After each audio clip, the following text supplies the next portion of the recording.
বাংলাদেশ দলের বিশ্বকাপ ভেন্যু পরিবর্তনের জন্য আবারও আইসিসিকে ইমেল পাঠিয়েছে বাংলাদেশ ক্রিকেট বোর্ড বিসিবি। 2 দিনের মধ্যে সেই ইমেলের জবাব আসতে পারে বলে আশা করা হচ্ছে। এতে অনেকটা স্পষ্ট হবে বিশ্বকাপে টাইগারদের ভেন্যু পরিবর্তন হচ্ছে কিনা।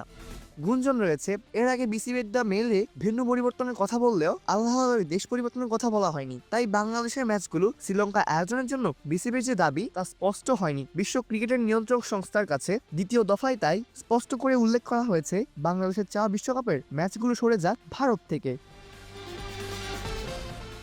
মুস্তাফিজুর রহমানকে আইপিএল থেকে বাদ দেওয়ার ইস্যুতে সরগরম ক্রিকেট দুনিয়া। বিসিবির এই প্রতিবাদ হিসেবে ও নিরাপত্তা শঙ্কায় বাংলাদেশের বিশ্বকাপ ম্যাচ শ্রীলঙ্কা আয়োজনের দাবি জানিয়েছে বাংলাদেশ ক্রিকেট বোর্ড বিসিবি।